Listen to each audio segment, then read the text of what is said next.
Oh iya. Tapi tengah ingin fokusnya. Ya lah kayak di.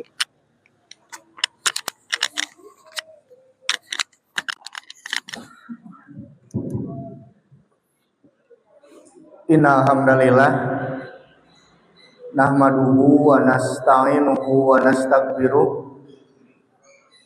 wa na'udzu billahi min syururi anfusina wa min sayyiati a'malina man yahdihillahu fala mudhillalah wa man yudlil fala hadiyalah wa asyhadu an la ilaha illallah wahdahu la syarikalah wa asyhadu anna Muhammadan abduhu wa rasuluh amma ba'du. Yang kami hormati Ketua PC Persis Ranca Ekek beserta jajaran taskilnya. Yang kami hormati Ketua PC Persis Cileunyi. Alhamdulillah bisa hadir, bisa bertemu dengan kami di sini.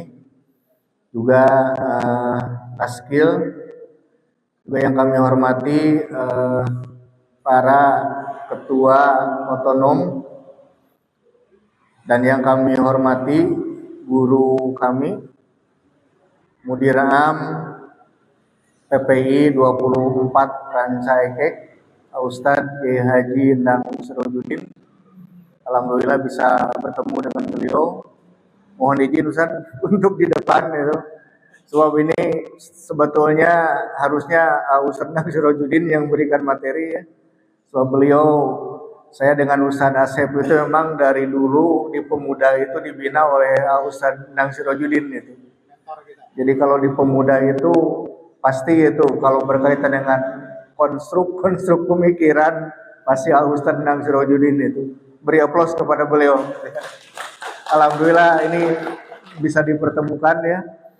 Jadi dulu di Pemuda memang, sekarang alhamdulillah. Jadi Ustaz Endang Sirojudin lebih dahulu di Persis ya. Kalau kami baru memang tidak baru di Pemuda, tapi mungkin generasi memang di tahun-tahun sekitar tahun 2013 mungkin Ustaz Asep ya mulai aktif di Pemuda itu. Dalam kesempatan ini izinkan kami menyampaikan beberapa hal terkait dengan sebetulnya ini merupakan program yang sengaja kami laksanakan karena memang berkaitan dengan proses pelaksanaan pendidikan yang ada di tiap-tiap cabang gitu. Artinya memang kami melaksanakan pertemuan ini dengan semua komponen jamiah, termasuk di dalamnya komponen asatid, komponen pimpinan pesantren dari mulai mudir am, mudir satuan, juga komponen cabang gitu, juga komponen-komponen jamiah lainnya, dengan harapan bahwa kita lebih memaksimalkan, mengoptimalkan kegiatan kita khususnya di bidang pendidikan gitu. Sehingga sebetulnya kami di sini dengan Ustadz Asep, jadi di PD Persis Kabupaten Bandung itu bidang garapan pendidikan itu dua orang yaitu saya, nama saya Ridwan Nasharudin, kemudian dengan Ustadz Asep Nasrudin, jadi sama itu ya. Saya Nasharudin, ini Ustadz Asep Nasrudin itu. Jadi masih satu marga makanya. Jadi kami di bidang pendidikan dua orang, dan tentunya kami bukan membawahi, sebetulnya mengkoordinir ada 31 pimpinan cabang, di mana di 31 pimpinan cabang ini dengan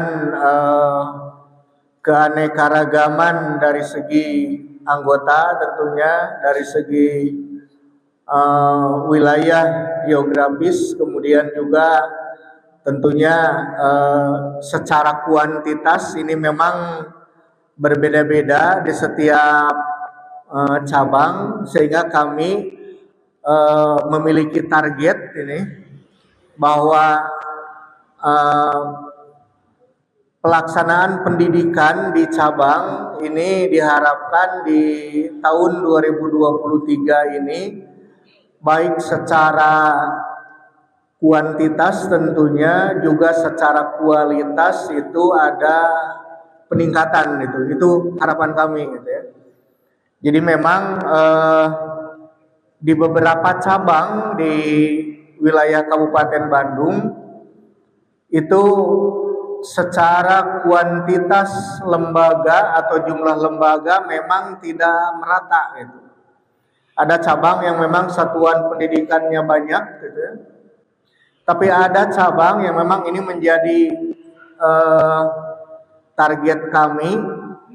Di antaranya beberapa cabang yang sama sekali belum memiliki lembaga pendidikan persis itu. Jadi alhamdulillah kalau di Ranca Ekek itu sudah ada lembaga pendidikan dari mulai tingkat MI, Sanawiyah, Mualimin sudah ada, bahkan sudah cukup lama, nomor 24. Di Cileunyi juga alhamdulillah sudah ada itu. Ada SDIT sedunia itu aja, kemudian juga ada Madrasah Diniyah itu. Memang yang tercatat di kami ada beberapa Madrasah Diniyah, sehingga memang harapan kami cabang yang memang memiliki potensi nanti untuk mendirikan lembaga yang memang tentunya pendirian lembaga ini akan diatur oleh pimpinan cabang gitu. Terutama kami memang pada tahun ini lebih menekankan kepada pendirian lembaga Madrasah Diniyah sebetulnya. Jadi sesuai dengan aturan dalam pedoman tarbiyah. Jadi ada beberapa aturan yang memang ini secara teknis agak beda dengan tahun yang kemarin. Kalau tahun kemarin memang dari segi peng-SK-an asatid ini ya. Jadi kalau periode kemarin untuk peng-SK-an asatid itu untuk tingkat MI Diniyah itu peng-SK-an oleh pimpinan cabang gitu. Untuk tingkat sanawiyah oleh pimpinan daerah, untuk pimpinan wilayah untuk mualimin oleh pimpinan wilayah. Nah, untuk pedoman tarbiyah yang baru yang sekarang itu ada perbedaan. Jadi peng-SK-an asatid seluruh jenjang, baik itu dari tingkat diniyah, kemudian MI, SD, sanawiyah, mualimin, itu diterbitkan, artinya ada delegation of authority dari pimpinan pusat itu kepada pimpinan cabang. Ini memang sudah terbit pedoman tarbiyahnya, dan barangkali cabang pun sudah membaca peraturan ini. Artinya maka di sini kami berusaha untuk memaksimalkan peran cabang tentunya. Kami terus berkoordinasi, sebab tatkala SK asatid itu kan secara formal sebetulnya SK asatid itu kan karena kita masih sentral di wilayah pendidikan itu adalah seharusnya dari pimpinan pusat sebetulnya SK asatid, tapi pimpinan pusat mendelegasikannya kepada pimpinan cabang. Nah, artinya di sini pimpinan cabang harus terus berkoordinasi, bersinergi dengan lembaga satuan pendidikan, sehingga memang kegiatan peng-SK-an itu, sebab semua asatid ini ya, kecuali kalau RA itu di bawah binaan Persistri itu.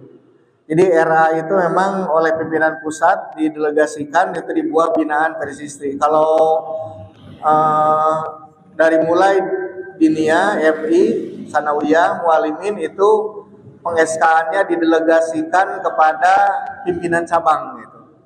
Ini kami mohon pimpinan cabang terus bersinergi, berkoordinasi dengan lembaga satuan pendidikan, dengan para mudir satuan, dengan mudir am, supaya memang pimpinan cabang tentunya dengan meng-SK-kan asatid ini memiliki data yang akurat dari segi potensi asatid yang ada di wilayah cabangnya. Kemudian untuk peng-SK-an mudir, nah ini semua mudir dan mudir am itu di-SK-kan oleh pimpinan pusat dan pengajuannya oleh pimpinan cabang. Jadi semuanya itu oleh pimpinan pusat, kecuali di peraturan yang baru itu untuk mudir madrasah diniyah. Jadi ada pengecualian, semua mudir itu sampai mudir mualimin dan mudir am itu SK pengangkatan mudirnya itu oleh pimpinan pusat itu, kecuali mudir diniyah. Jadi kalau mudir diniyah itu aturan yang sekarang itu di SK-kannya oleh pimpinan daerah. Jadi itu perbedaannya. Kalau periode yang dulu semua mudir dari mulai diniyah sampai mualimin itu di SK-kan oleh pimpinan pusat. Kalau sekarang masih, tapi kecuali mudir madrasah diniyah itu. Sehingga kami melihat data, ternyata di beberapa cabang memang ini masih ada yang belum optimal dari segi pengelolaan diniyahnya itu. Sebetulnya di Ranca Ekek di data kami ada beberapa diniyah sebetulnya itu, tapi memang ini pengelolaannya masih di lingkup jamaah itu. Jadi ke depan ini pimpinan cabang bisa mengevaluasi, dan kalau seandainya diniyah-diniyah yang tersebar di jamaah-jamaah di Ranca Ekek ini memang sudah layak untuk diajukan, maka bisa nanti oleh pimpinan cabang diajukan untuk diresmikan dan diberi nomor itu oleh pimpinan daerah gitu ya. Jadi kami mendorong, sebab ini jadi target kami dengan Ustadz Asep, supaya nanti perkembangan diniyah itu jangan sampai ada cabang yang banyak diniyahnya, tapi ada cabang yang memang diniyahnya belum begitu banyak gitu. Nah kami lihat memang secara data di Ranca Ekek ada beberapa diniyah yang sudah dikelola oleh jamaah tersebar mungkin di cabang Ranca Ekek, tapi memang ini pimpinan cabang belum mengajukan kepada pimpinan daerah untuk penomoran dan peresmian. Memang sebetulnya apakah diniyah tersebut layak atau tidaknya diajukan, kami serahkan sepenuhnya kepada kebijakan pimpinan cabang gitu. Jadi kami juga tidak akan memaksakan, sebab pimpinan cabang yang lebih tahu apakah ini sudah saatnya diajukan gitu ya. Sebab kalau diajukan nanti kan diberi nomor baru, kemudian nanti ada peresmian dan pelantikan mudir diniyah oleh pimpinan daerah gitu. Kalau di Cileunyi yang masuk data di kami memang ada 3 atau 4 diniyah sebetulnya Pak Haji, tapi yang diberi nomor baru 2 ya Pak Haji ya. Jadi mungkin Cileunyi juga masih mempertimbangkan gitu ya. Mudah-mudahan nanti yang 2 yang sudah diberi nomor bahkan sudah dilantik oleh PD, nanti kalau ada di jamaah lain yang tersebar, ada dianggap bisa diajukan untuk penomoran diniyah dan peresmian, silakan gitu ya. Dan itu sepenuhnya menjadi kewenangan cabang untuk mengajukan kepada pimpinan daerah gitu ya. Jadi khusus untuk diniyah itu, jadi untuk pengajuan mudir diniyah dan pendirian diniyah baru itu ditangani oleh pimpinan daerah. Tapi kalau untuk lembaga MI, SD, Sanawiyah, SMP, Mualimin, SMA itu sepenuhnya kewenangan pimpinan cabang untuk pengajuan, tapi itu diajukannya kepada pimpinan pusat gitu.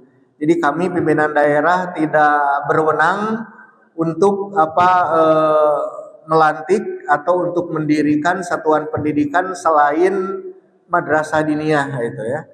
Sekarang juga akan ada pelantikan mudir am Ustadz Kiai Haji Endang Sirojudin, tentunya itu adalah merupakan kewenangan pimpinan pusat untuk melaksanakan pelantikan itu. Jadi kami kewenangannya artinya berkoordinasi dengan cabang, tapi kami lebih mengoptimalkan potensi asatid. Ini mohon kepada cabang untuk mendata asatid yang ada di wilayah cabangnya ya, baik cabang Ranca Ekek juga cabang Cileunyi. Bahkan kami harapkan, karena sebetulnya kalau dilihat kewenangan bidang pendidikan dari segi level bidang pendidikan cabang dan bidang pendidikan daerah, sebetulnya yang paling banyak tugasnya itu bidang garapan pendidikan di tingkat cabang sebetulnya. Silakan itu bisa dilihat ya dalam Konun Asasi Konun Dahili apa saja tugas dan wewenang bidang garapan pendidikan cabang. Juga tentunya tugas dan kewenangan ini akan dijadikan landasan kebijakan dalam melaksanakan programnya, program pendidikan di tingkat cabang gitu. Bahkan kami melihat seperti pengesaan itu kan itu oleh bidang pendidikan cabang gitu. Jadi PD sekarang sudah tidak mengesakan lagi, tapi oleh bidang pendidikan cabang. Sehingga ini kami mohon kepada pimpinan cabang dalam hal ini bidang pendidikan untuk lebih mengoptimalkan, lebih meningkatkan optimalisasi dalam pembinaan asatid. Dalam pertemuan silaturahmi, mungkin pembahasan kurikulum gitu ya, pembahasan materi pelajaran tertentu, silakan. Bahkan kami harapkan pimpinan cabang lebih proaktif gitu ya.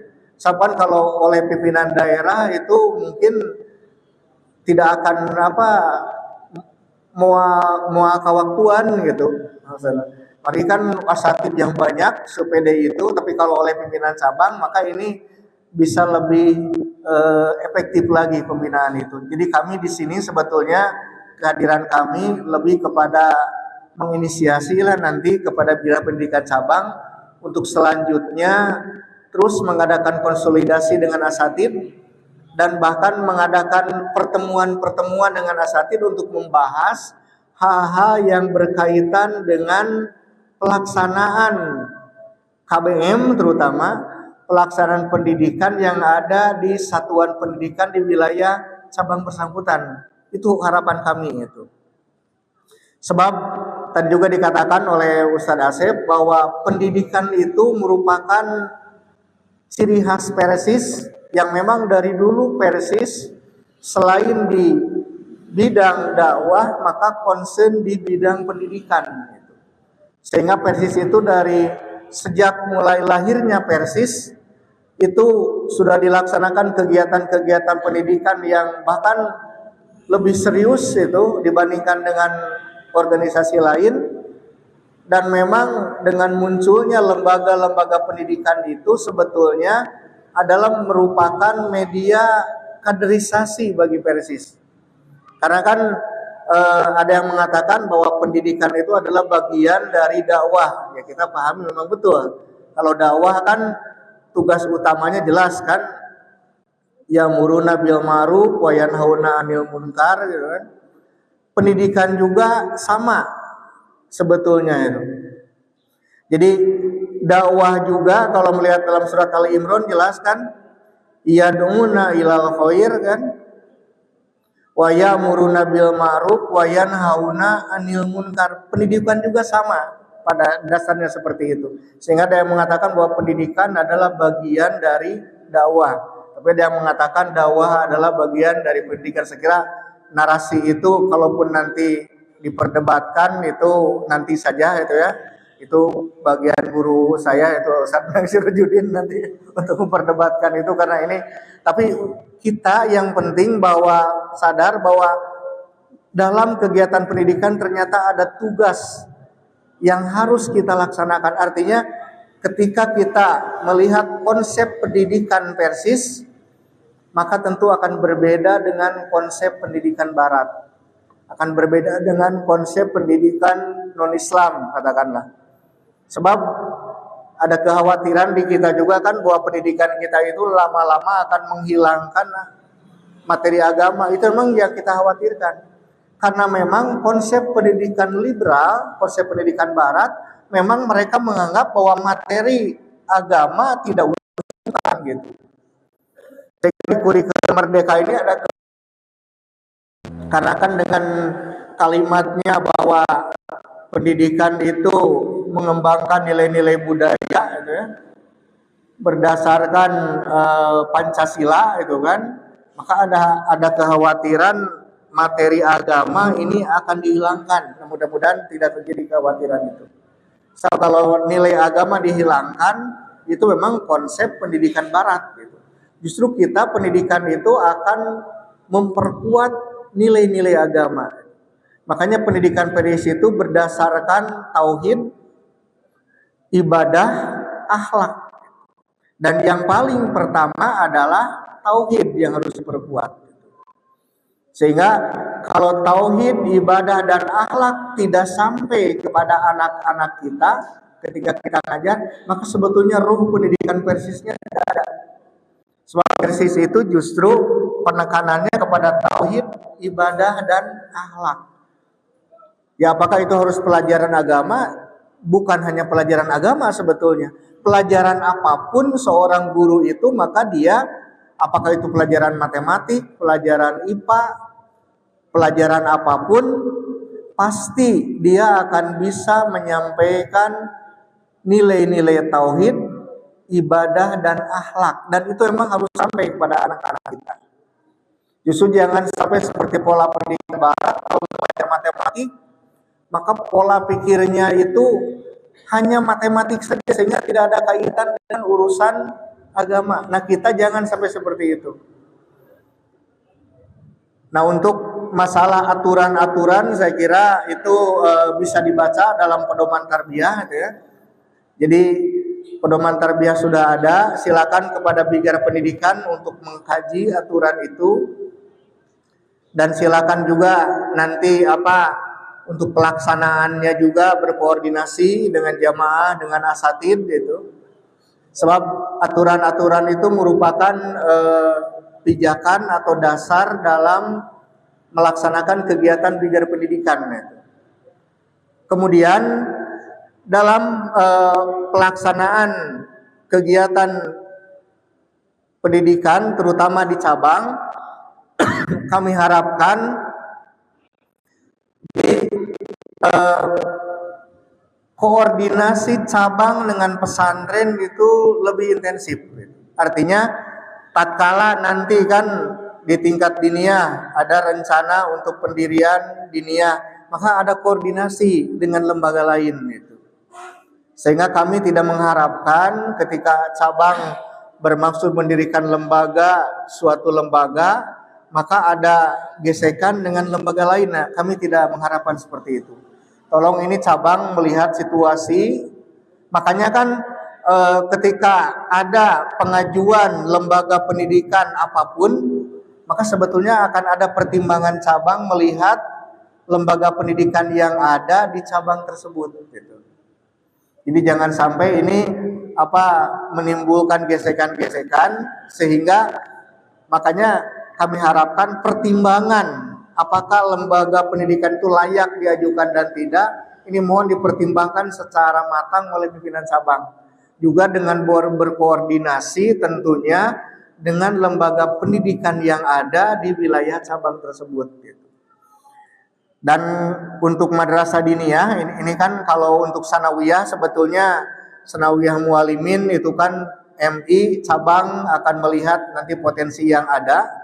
Jadi kalau yang ada belum maksimal, sebetulnya kalau seandainya di Rancaikek ada sanawiyah, kalau memang sanawiyah itu bisa lebih dimaksimalkan lagi, maka maksimalkan dulu yang ada itu. Artinya jangan berpikir kalau begitu kita dirikan lagi yang baru, tidak itu ya. Coba maksimalkan yang ada. Kalau madrasah diniyah, memang harapan kami ini minimal di tiap jamaah ada satu madrasah diniyah. Sebab kalau seandainya tidak oleh madrasah diniyah, maka sebetulnya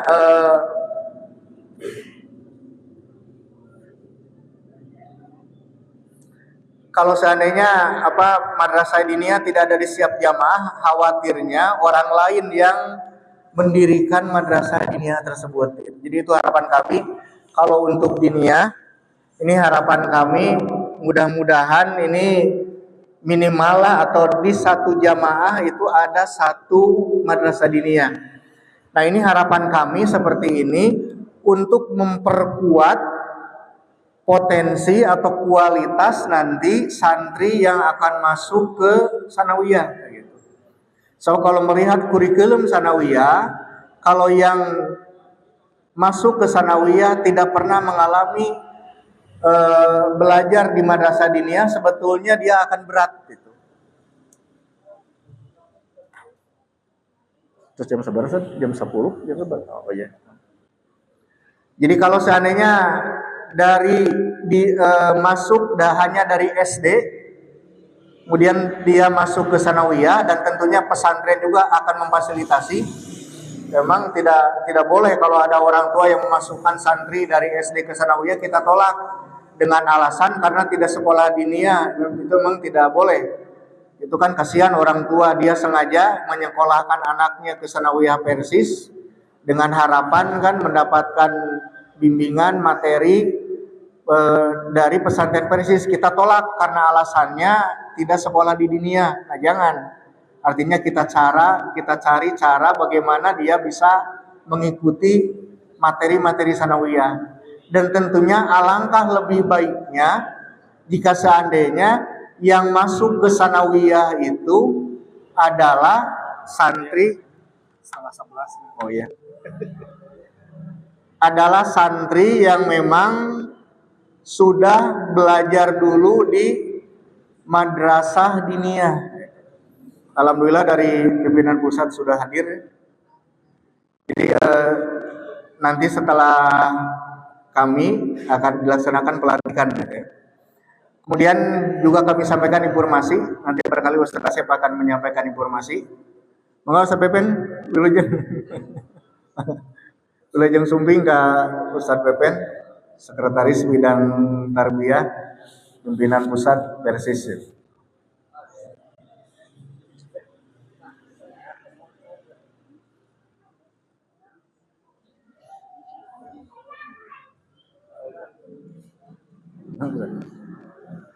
Informasi yang lain bahwa untuk kurikulum, alhamdulillah kurikulum madrasah diniyah telah terbit gitu ya.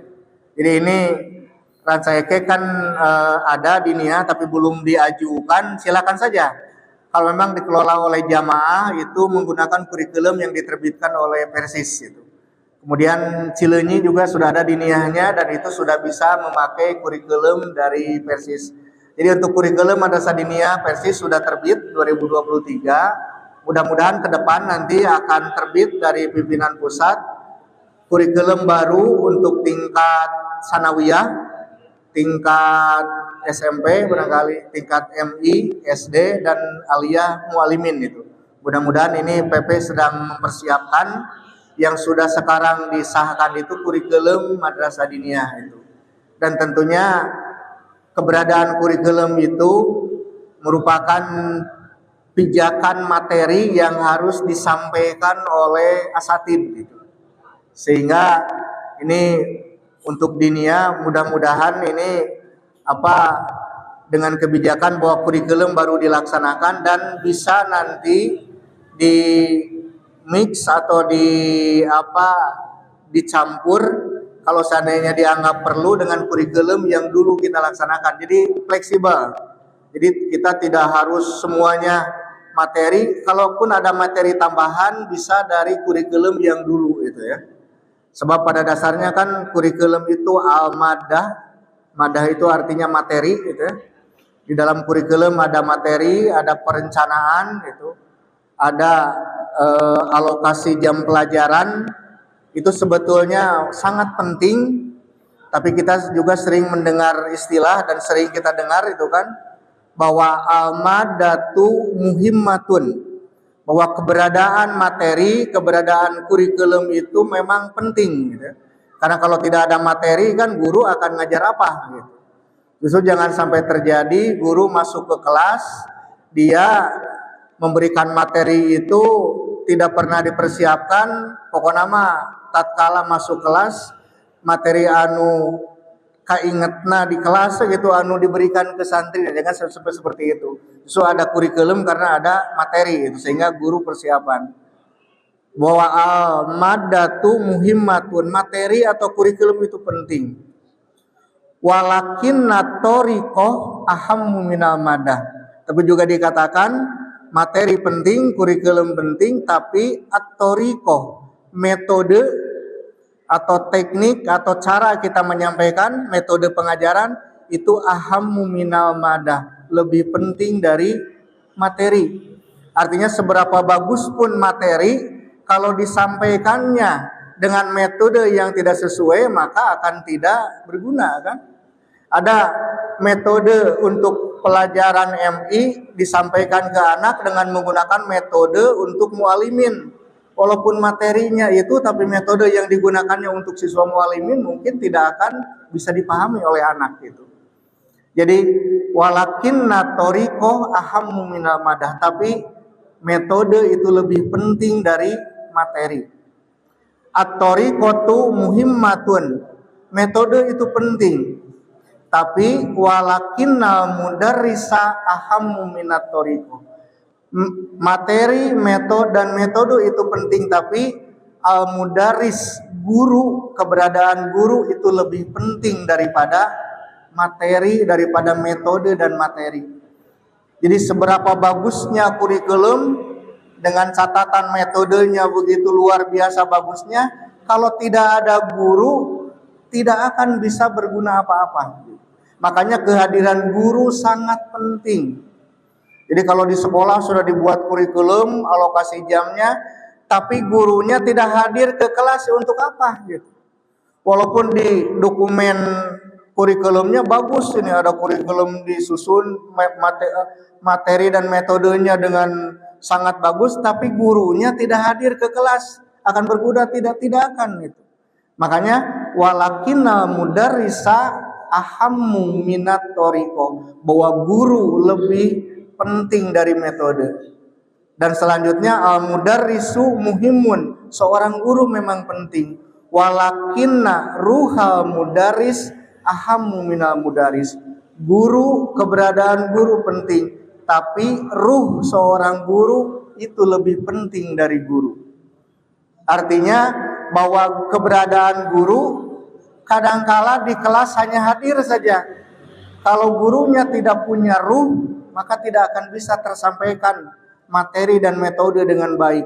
Kan ada guru kan yang masuk ke kelas, duduk, nyawa HP kan, siswa disuruh nulis saja sampai selesai jam pelajaran. Artinya guru itu tidak ada ruhnya. Yang ada hanya kehadirannya saja gitu. Justru yang paling penting ruhul mudaris, ruh seorang mudaris. Maka mudah-mudahan dengan keberadaan kurikulum, kemudian juga nanti akan ada kurikulum yang baru untuk tingkat sanawiyah, tingkat SMP, SD, MI, mualimin, aliyah. Mudah-mudahan ini lebih lagi semakin terarah kegiatan kita dalam melakukan kegiatan pembelajaran. Tapi kita jangan khawatir, jangan sampai terus menunggu kurikulum, tapi yang penting tadi adalah ruh asatid dalam memberikan pengajaran, memberikan materi kepada anak-anaknya. Nah, barangkali itu yang kami sampaikan, sebab nanti sebentar lagi ada acara pelantikan. Hanya sebelum nanti kami menerima masukan, kami akan menampung saran dan masukan dari para asatid nanti. Sebelumnya kami serahkan dulu kepada Ustadz Asep. Mungkin ada beberapa hal yang disampaikan dalam kaitannya dengan kegiatan pendidikan, baik yang dilaksanakan di tingkat cabang juga di tingkat pimpinan daerah. Alhamdulillah, asyhadu an la ilaha illallah wa asyhadu anna Muhammadan abduhu wa rasuluhu. Bapak Ibu rahimahullah, Dinas Pendidikan PDMSS Kabupaten Bandung sudah menyiapkan materi pembinaan, sebetulnya sudah di print out, sudah share mungkin ya. Nah, ini sebetulnya harusnya 1 jam lebih membahas ini. Tapi gue bagian ayah Al-Qur'an, singkatkan ini Al-Qur'an. Setengah jam kurang.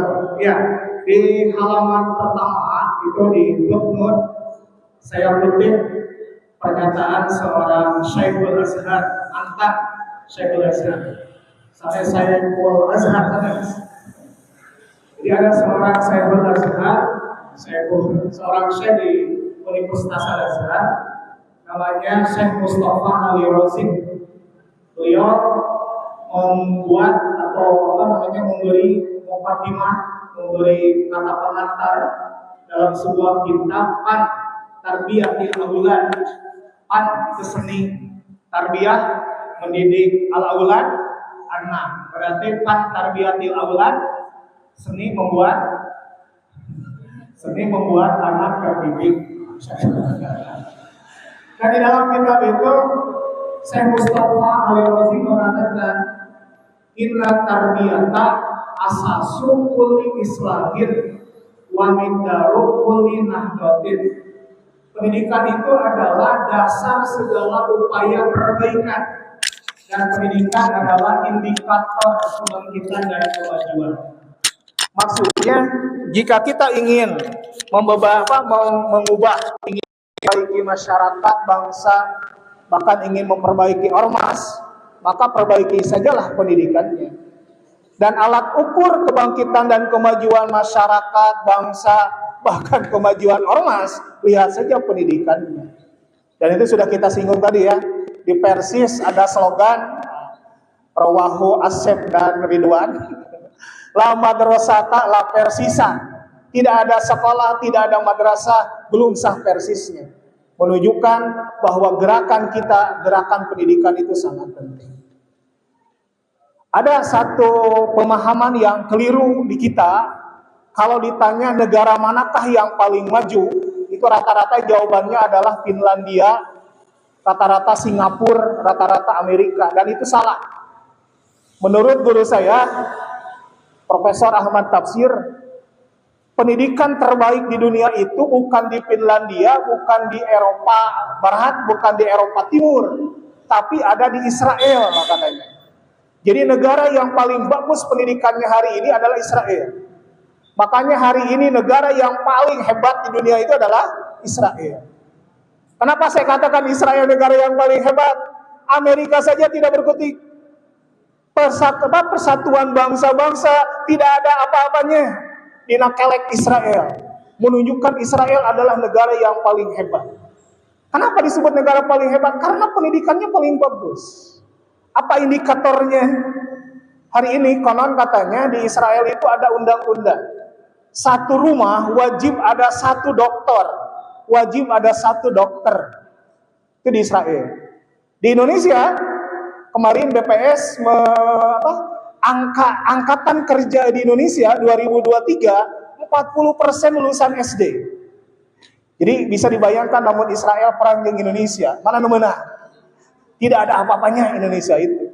Makanya betul, cara mengukur kebangkitan kemajuan bangsa, lihatlah pendidikan. Dan Persis sangat memahami, mengerti betapa pentingnya pendidikan itu. Nah kemudian, kenapa Bidgar Pendidikan PD menyelenggarakan pembinaan asatid, bukan pembinaan kurikulum? Karena sebetulnya persoalan paling pelik hari ini di pesantren Persis adalah kurikulum. Kenapa saya bisa katakan begitu? Ya ini juga kritik dari seorang profesor guru saya ke saya. Sep, hari di Persis Mu'alimin pelajaran ayat seberhiji. Saya bilang kurang lebih ada 35 prop. Si profesor bingung, manyal mal bating. Di mana aya murid anu pinter, anu bisa menguasai 35 pelajaran moal aya. Itu kritik buat kita. Betapa kurikulum hari ini itu perlu menjadi kurikulum yang efektif dan efisien. Mumpung aya sekretaris sarbiana, mangga dipikirkan. Jadi persoalan pendidikan Persis hari ini sebetulnya yang paling rumit itu adalah kurikulum. Tapi kenapa kita memulai dengan pembinaan asatid? Nah di sana juga ada di footnote itu, ya, bahwa komponen pendidikan itu ada 5.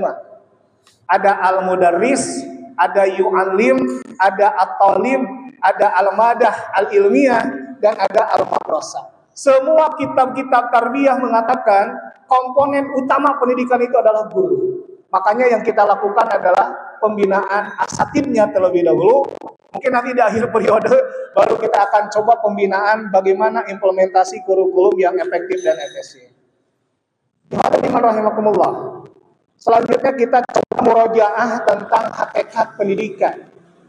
Di makalah kita kutip pernyataan seorang profesor kurikulum berkebangsaan Mesir, Syekh Ali Mazghur. Syekh Ali Mazghur mengatakan, at-tarbiyatu amaliyatun mutasyaibatun zatun nudumin wa asaliba mutanawwi'ah. Pendidikan itu adalah rangkaian aktivitas, ya, rangkaian proses yang bertautan dan berkelanjutan. Artinya pendidikan itu tidak bisa ujug-ujug. Pendidikan bukan sesuatu yang instan.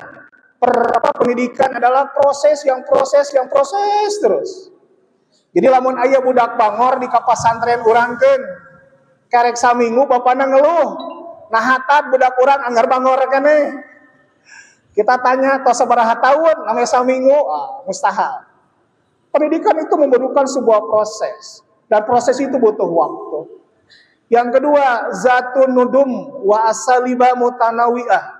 Pendidikan itu memiliki aturan, memiliki metode pendekatan yang beraneka ragam. Ketika sekolah kita berafiliasi dengan Kemenag, kita terikat dengan aturan Kemenag. Itulah hakikat pendidikan. Ketika madrasah kita, sekolah kita berafiliasi dengan Kemendiknas, aturan Kemendiknas terikat mengikat kita. Ketika sekolah itu ada embel-embel Persis, mau harus terikat dengan aturan Persis. Itulah pendidikan. Tidak ada pendidikan yang tidak terikat dengan aturan apapun. Yang ketiga, pendidikan itu tunba'u minat tasawwuril islamiyyi lil kaun wal insan wal hayat. Pendidikan itu harus bersumber dari perspektif Islam, world view Islam, cara pandang Islam tentang alam semesta, tentang kehidupan, tentang manusia. Inilah yang membedakan pendidikan Islam dengan pendidikan sekuler atau pendidikan barat. Yang keempat, waktu ilal insani ila darajati kamalihi allati hayya'ahu Allahu laha. Jadi pendidikan itu harus bertujuan, dan tujuan pendidikan adalah menyampaikan peserta didik ke level kesempurnaan kemanusiaannya, step by step yang sudah Allah siapkan buat kita. Definisi pendidikan versi Syekh Ali Mazghur, silakan bandingkan dengan visi, misi, fungsi, tujuan pendidikan menurut Persis. Dari sini. Ya. Jadi Persis itu sebetulnya sama maknanya. Tapi kalau disederhanakan Persis, tahun ngajar di Persis itu sudah hasil atau belum? Dalam pendidikan Persis kan beribadah dengan benar, bermuamalah dengan benar, ya, berakhlak yang benar. Jadi lamun orang ngajar di diniyah 20 tahun ke sana atas benar.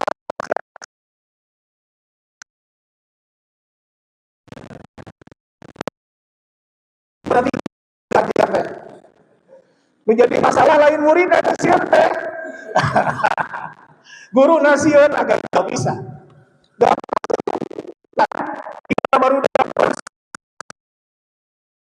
Kalau ibadah santri-santri kita masih banyak bid'ahnya, berarti belum berhasil pendidikan kita.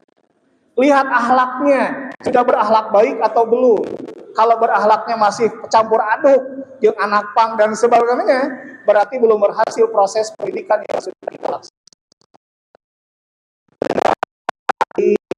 Ini sampaikan kategorisasi guru. Jadi guru dalam Quran, dalam hadis, ya, dalam bahasa Arab, kadang-kadang disebut murabbi, kadang-kadang disebut muallim, kadang-kadang disebut mudarris, kadang-kadang disebut muaddim, kadang-kadang disebut muhazzib, kadang-kadang disebut mursyid, kadang-kadang disebut ustaz. Itu adalah tesisnya Ustaz Dedeng Rasidin. Saya tahu. Nah, bagaimana cara memudahkan membedakannya? Jadi 7 istilah ini ternyata menggambarkan kategorisasi kita masuk yang mana. Pertama, guru disebut murabbi. Murabbi itu bisa dari kata robba yurabbi, bisa dari kata robba yarubbu. Kalau dari kata robba yurabbi itu seperti dalam Quran surah Al-Isra. Wahfid lahuma janahazul minar rahmah wa qul Rabbirhamhuma kama rabbayani shaghira. Berarti murabi itu adalah rabbayani shaghira. Seorang guru disebut murabi kalau dia memperlakukan peserta didiknya seperti anaknya sendiri yang masih kecil. Kira-kira begitu gampangnya. Contoh yang paling mudah. Ibu misalkan ngajar di MI kelas hiji. Kan MI kelas hiji mah perantara TK ke MI gitu ya, masih kena bolon. Suatu hari ketika kita lagi belajar, ada 20 santri MI. Ketika sedang mengajar 20 santri MI kelas 1, tiba-tiba ayah murid hiji di juru cerik. Disambarkan mah. Sambarkan da guru teh. Aya naon neng? Coba baturana ke ibu si neng na calana. Pertanyaannya, apa yang ibu lakukan? Apakah nungkun si neng omeh di WC atau naros ari si mamah di mana bumina? Kalau yang kedua yang kita lakukan berarti kita belum menjadi seorang murabi yang baik. Ya. Yang enak itu kalau jadi guru mu'alimin. Nah, jadi guru mu'alimin, aya budak oge kelas 12 jeurik wae disampeurkeun ku Ustaz Ridwan. Neng kunaon nangis wae? Ustaz abdi lumay putus jeung kabogoh kawin jeung batur. Kumaha cek Ustaz Ridwan teh? Itulah murabi yang baik. Yang kedua, rabbaya rubbu, seperti dalam surah Al-Fatihah. Alhamdulillahi rabbil alamin. Murabi yang kedua maknanya adalah, jadi guru itu bukan hanya mengembangkan potensi positif, tapi harus meminimalisir potensi negatif. Itulah makna murabi yang kedua. Itulah sebabnya kata para pakar, di antara banyak lafaz yang bisa diartikan pendidikan, hampir semua sepakat lafaz yang paling pas adalah tarbiyah. Kenapa? Karena tarbiyah itu ada dua, potensi positif dan sisi meminimalisir potensi negatif. Itulah tugas murabi. Jadi lamun ayeuna angka bullying 53% terjadi di lingkungan SDMI, tugas guru murabi itulah berarti ditantang. Jadi ketika ada indikator bullyingan ya, tang diantep. Tapi bagaimana guru mengedukasi anak-anak kita, teu meunang bullying, bisi kieu sehingga potensi negatif itu bisa tidak tumbuh. Potensi negatif itu bisa kita minimalisir. Itulah tugas seorang murabi. Yang kedua, guru dalam bahasa Arab itu disebut muallim. Muallim itu dari kata allama yu'allimu ta'liman, majelis taklim. Ayat ke majelis tadris. Ibu bade ka mana? Bade ka majelis tadris, moal aya. Di mana-mana oke? Majelis taklim. Taklim itu artinya proses mentransmisikan, mentransformasikan ilmu pengetahuan wawasan yang logis, tidak logis, empiris, tidak empiris. Itulah taklim. Maksudnya apa? Kalau dalam pendidikan barat, yang diajarkan itu harus yang logis saja. Dalam pendidikan sekuler, yang disampaikan itu harus yang empiris saja. Dalam pendidikan Islam tidak. Yang logis sampaikan, tidak logis sampaikan, empiris sampaikan, yang tidak empiris juga sampaikan jika ada dalil yang sahih yang menjelaskan itu. Itulah proses taklim. Bagaimana surga dan neraka di pendidikan barat itu nggak ada. Bagaimana sakaratul maut, proses alam kubur, itu tidak ada dalam pendidikan barat, hanya ada dalam pendidikan Islam. Kenapa? Tidak logis, tidak empiris. Tapi kita sampaikan. Dan guru yang menyampaikan ilmu yang logis, tidak logis, empiris, dan tidak empiris, guru yang disebut sebagai muallim. Jadi sasarannya bukan hanya otak, tapi juga hati. Nah, kita yang ngajar di pesantren Persis, hampir semuanya pasti muallim. Sok sanajan ngajar matematika dikaitkeun jeung akhirat. Sok sanajan ngajar IPA dikaitkeun jeung akhirat. Kenapa? Karena yang kita sampaikan logis, tidak logis, empiris dan non empiris. Asal aya dalilna, maka itulah tugas muallim. 3, ada yang disebut dengan mudarris.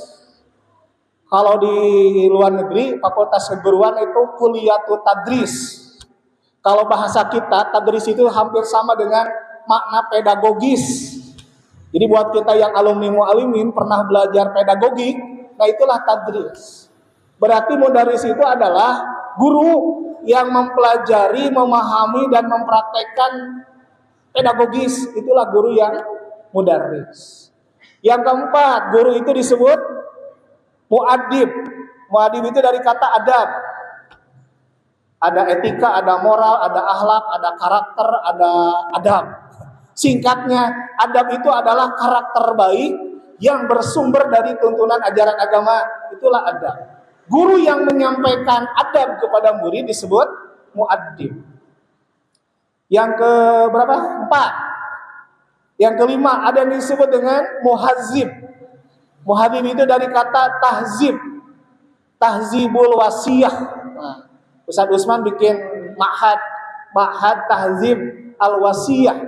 Al-wasiyah ay ad-din. Tahzib membersihkan. Jadi membersihkan agama dari TBC. Itulah tahzibul wasiyah. Berarti muhadzib adalah guru yang tugasnya membersihkan pikiran dan perilaku yang kotor murid-muridnya. Yang meluruskan yang melenceng. Membersihkan yang kotor. Membenarkan yang salah. Itulah fungsi guru sebagai muhadzib. Jadi lamun aya murid teu ceureut tong diantep, karena itulah tugas kita sebagai muhadzib. Ulah boga kadulit teuing murid urang oge da anak batur ieu. Nah itu bukan seorang muhadzib. Kemudian yang keenam, guru disebut mursyid. Dan ini yang paling sulit menurut saya. Mursyid itu artinya qudwah atau uswah. Jadi contoh yang baik bisa juga contoh yang buruk. Itulah mursyid. Guru digugu dan ditiru. Saya ingatkan di pesantren Persis itu ada baiat. Salah satu isi baiat adalah anla adhona. Cek santri teh, abdi muarek ngarokok. Hati-hati. Saya tidak nyoroti urusan hukum. Kita sepakat hukum ngarokok itu makruh, tidak jadi masalah. Yang jadi masalah adalah masih ada perilaku asatid pesantren Persis anu ngarokok hareupeun santri lalaki. Sehingga ku barudak teh diturunkan tong nyalakeun murid. Hei, apa geus baiat anla adhona cek murid dari bapak? Ibu-ibu juga harus hati-hati. Kalau pakai skincare jangan yang mahal-mahal, jangan yang tebal-tebal. Sabab budak mualimin kan ditanya, "Neng, camarok teuing." Kumaha jawabanana teh? Da si ibu guru ge. Betul. Karena guru itu mursyid, ya. Jadi apapun yang kita katakan diikuti, apapun yang kita lakukan diikuti. Itulah mursyid. Dan yang ketujuh, guru itu disebut ustad atau ustazah.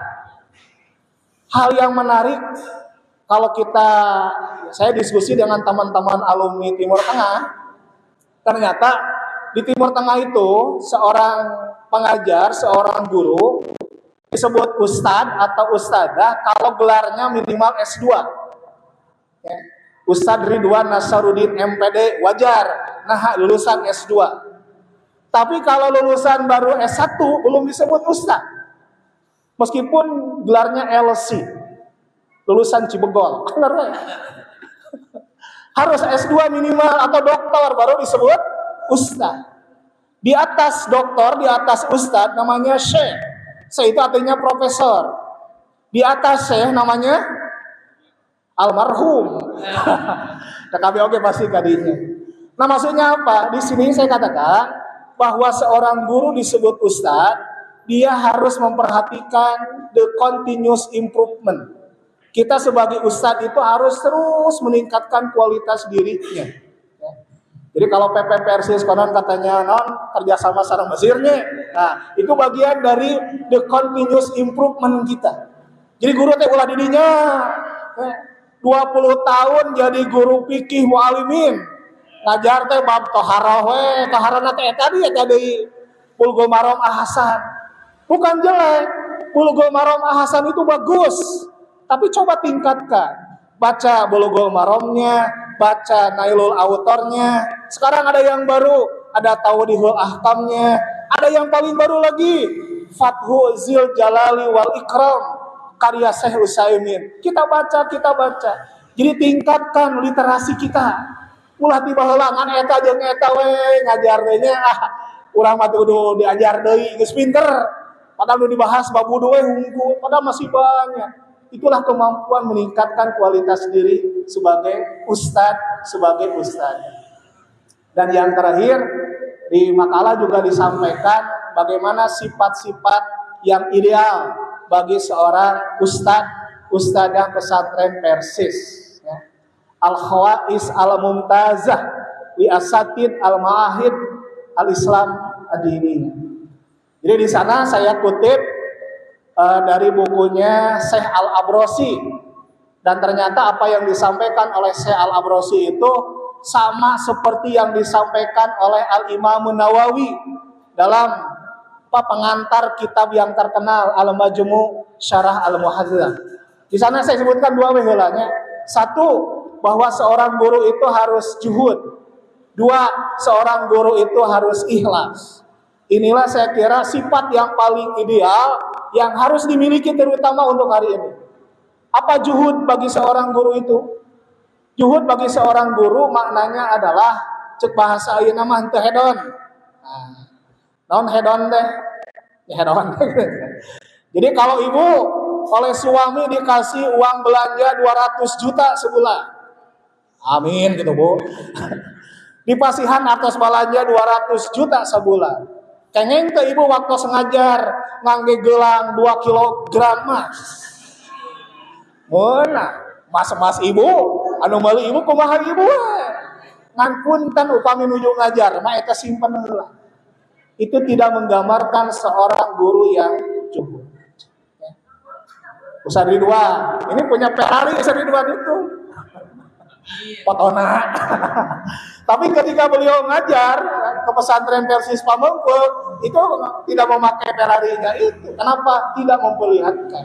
Itulah sikap juhud. Ulah materialistis, ulah machiavellistis, ulah hedonistis. Dan yang terpenting sekali, apalagi hari ini, bagaimana kita asatid pesantren Persis harus menjaga keikhlasan kita. Naon keikhlasan teh? Keikhlasan itu artinya bahwa ketika kita mengajar di pesantren Persis, tujuan utama kita ingin mendapatkan pahala dari Allah, ingin mendapatkan keridhaan Allah, ingin mendapatkan keberkahan, keselamatan dari Allah. Anapun yang lain-lainnya, tunjangan sertifikasi, tunjangan ketupat dari mudir am dan lain-lain, itu mah hanya bonus saja. Ya, itu barangkali paparan singkat materi pembinaan asatid hari ini. Bisa dibaca kembali di makalah yang sudah di-share oleh panitia.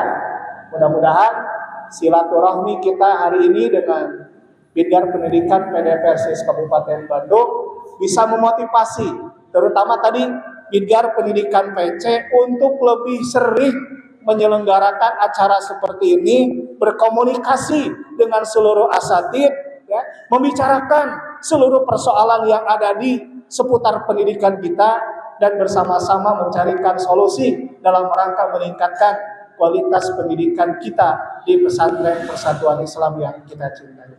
Itu barangkali yang bisa disampaikan. Mohon maaf karena sudah ada pimpinan pusat. Kita mungkin akan serahkan acara selanjutnya ke pimpinan pusat Persatuan Islam. Kepada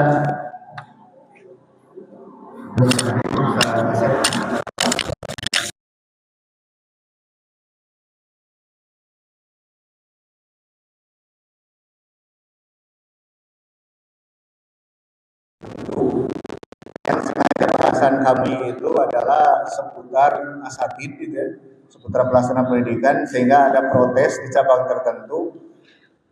Dia merasa kenapa yang disalahkan itu asatid katanya. Karena kan tadi dikatakan tipe guru itu seperti itu, guru itu harus bagaimana.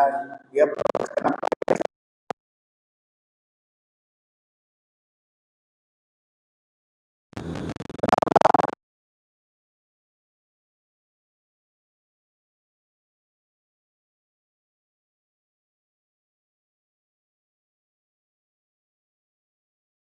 yang hadir di sini adalah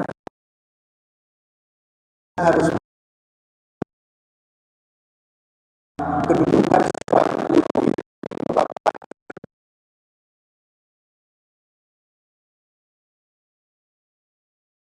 disebutkan dalam surat Al-Mujadalah ayat 11 jelas. Yarfa'illahu lazina amanu minkum walazina utul ilma darajatin. Itulah kedudukan kita sebagai asatid itu.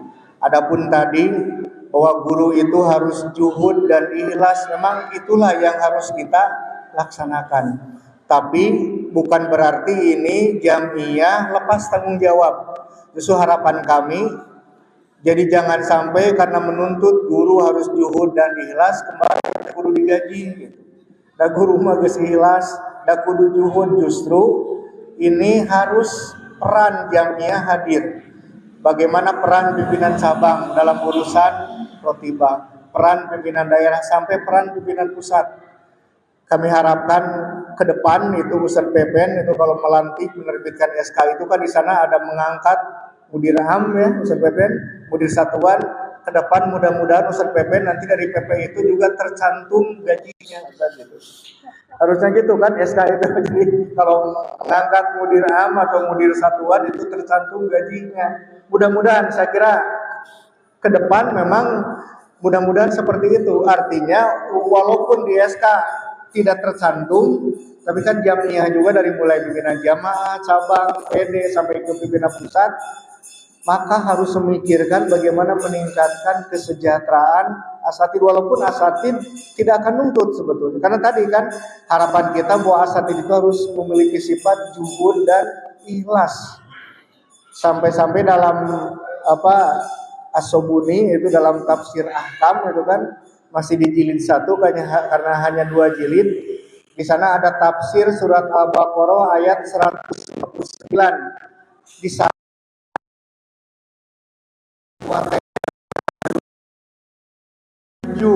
lil malim an yahudal ujroh, kurang lebih seperti itu. Apakah boleh seorang guru meminta gaji? Jadi ini memang bukan berarti tidak boleh atau bukan berarti bahwa guru tidak boleh digaji, bukan.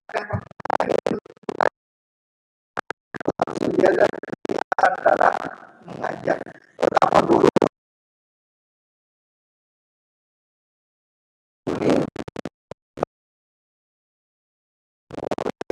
mendapatkan gaji. Ternyata ada ulama yang tidak memperbolehkan, tapi juga ulama yang memperbolehkan karena memang di zaman Rasulullah pun sudah ada ketika baca tulis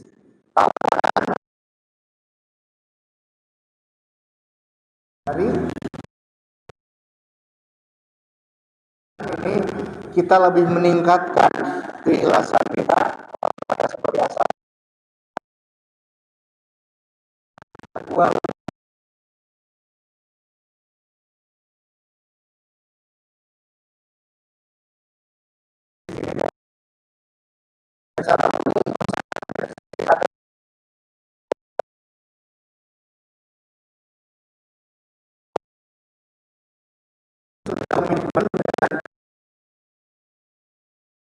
Sampai jam 11 kurang lebih curah gagasan.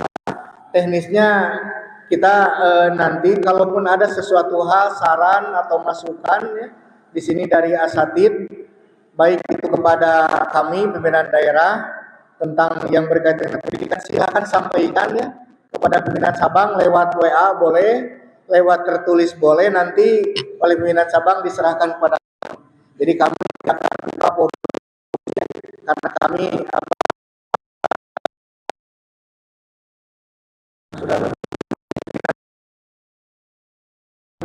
kalau merupakan saran, masukan silakan sampaikan.